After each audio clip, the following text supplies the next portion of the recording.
Hi. No Brittany this time. She already has her master's, so she doesn't need any more classes. But I'm still going to do my reflection via video because I'm better at talking. I could talk about this forever. Okay.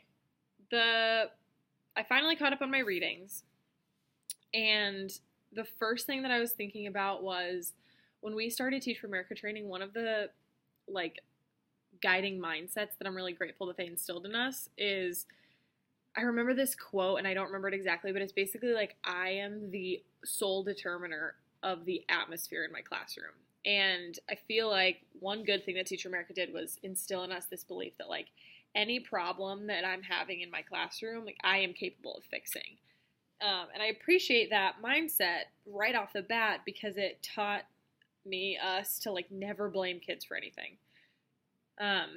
Because it's not like kids are unable to learn. It's not that they don't want to be there. It dispels a lot of those myths pretty quickly to say if something is going wrong in my classroom, it's because of something I'm doing or not doing.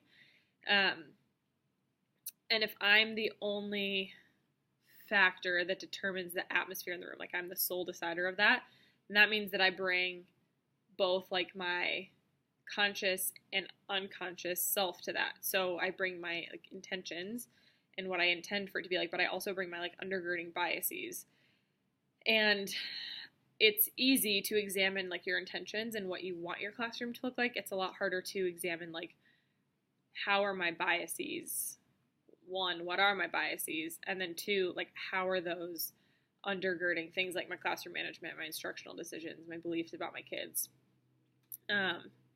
And so I am really thankful that in this class we started with the cultural identity development essay and the Harvard IAT test because, I think that's what it's called, because it gives you a good starting point to say this is me, and there are some blind spots in my leadership in my classroom because I come from a place that's really different than where my students come from. There's nothing wrong or shameful about that, but acknowledging that causes you to have blind spots is really important. So last night when I was taking notes, one of the things I wrote down was, you said teachers always want to know, how do I do it? How do I do culturally responsive teaching? And you said it's more about who you are than it is about what you do. And it reminded me of Elena Aguilar's book, The Art of Coaching, which I dabbled in over the summer when I was instructional coaching the new TFA core members.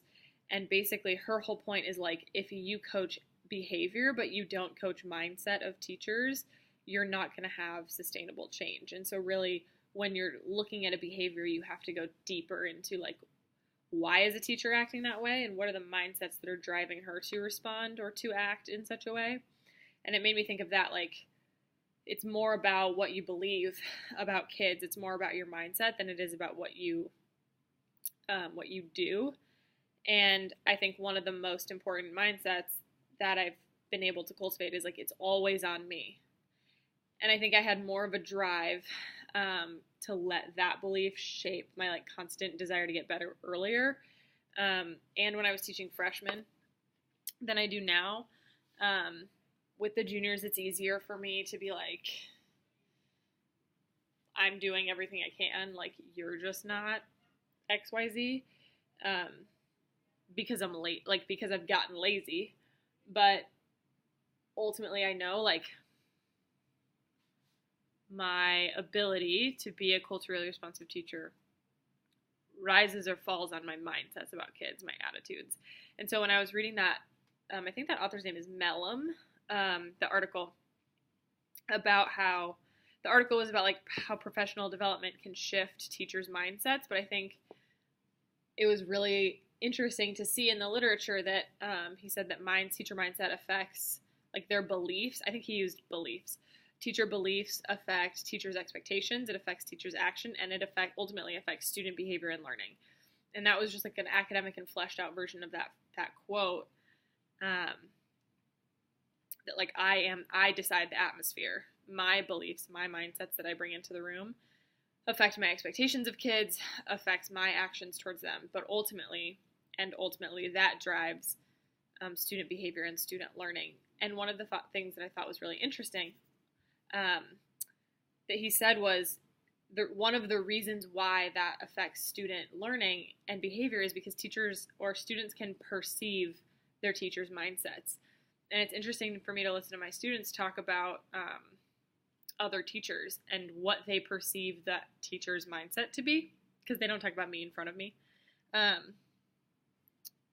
I think he's totally right. Like, students can perceive what a teacher thinks about them, and that does impact how they feel in the classroom and then ultimately like how they perform.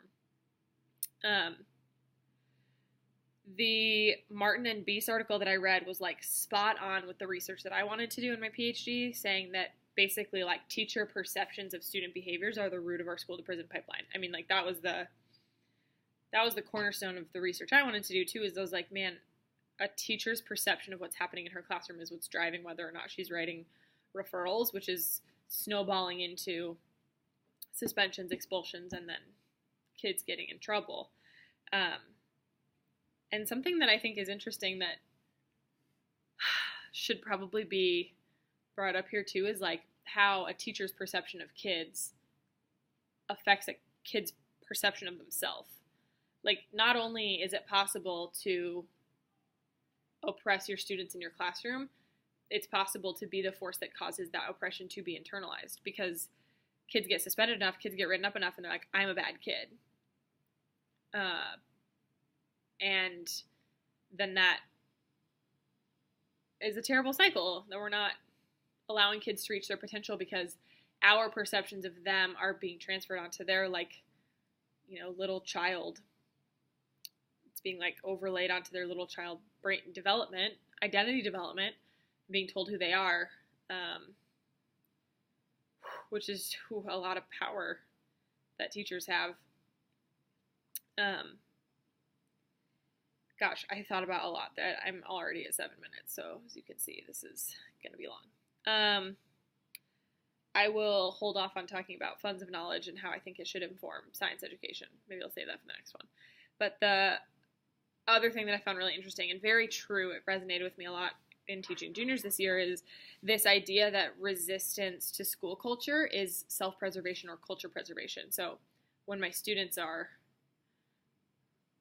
acting out, when they're resisting my authority or they're resisting whatever the culture of the classroom, being able to say, like, are these behavior problems actually just a conservation of culture? Is it just self-protection? Because the authors, I think this was still Martin and Beast, mentioned, like,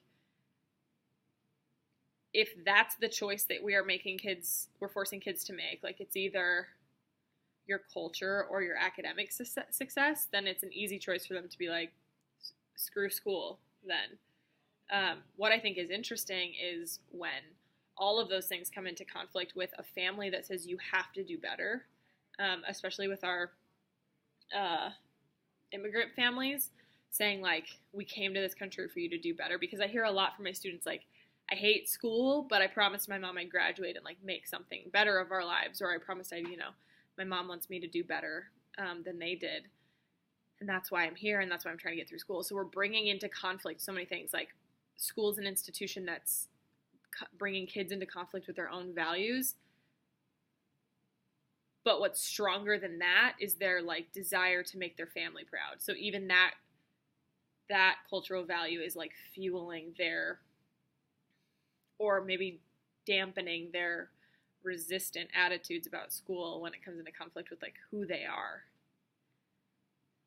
And that's just a lot to put on kids as their identity develops, is like bringing their culture into a classroom, being told explicitly or implicitly that that culture is not welcome, and then having to not resist that to choose their culture, but being forced to deny their culture for the sake of their family, or for the sake of making mom proud, or for the sake of better providing for their family. Like, that's so many layers of oppression that we're then putting on them. And then what sucks is it looks like compliance. Then teachers feel like we won because we got compliance, when that kid is just actually, like, layering different kinds of oppression on top of each other, because the resistance would be to act out against an institution that doesn't honor your culture. But the flip side of that is like, but my family needs me to be successful, so I'm going to deny my culture in order to do that. So then the question is, like, how do we create a school system that doesn't ask students to do that?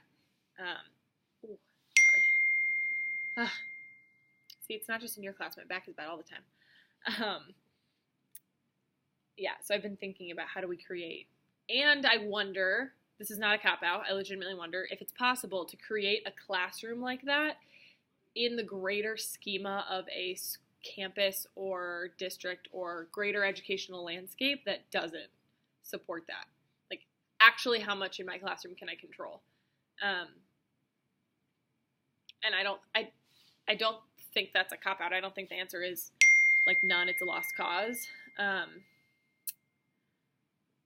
But I just wonder, like, how far could liberating the classroom go if the whole system doesn't get liberated? What kind of effect would that have on maybe the system? What kind of effect would it have on an individual? And I have more thoughts on, like, how we do that in a science classroom. But I'm going to end on this quote because I think this is big. This landed heavy with me. This was in the Martin and Beast article, but it was quoted from somebody else, and I can't remember who it was. Quote, "If the prison label imposed on them, our students of color, can be blamed on their culture, poor work ethic, or even their families, then society is absolved of responsibility to do anything about their condition." And that reminds me of our argument about grit. Like, if we can make it a character flaw, if we can make their underachievement a character flaw, we have no responsibility to fix it. But when we peel that back and we say calling it a character flaw is a result of my own bias, and it's not a character flaw, it's a result of a broken system that we created, then I have a responsibility to undo that system to the best of my abilities. So, yeah. I'm at 12 and a half minutes. I'm sorry it's long, but that's not even me and Brittany. That's just me by myself. Anyway, those are my thoughts.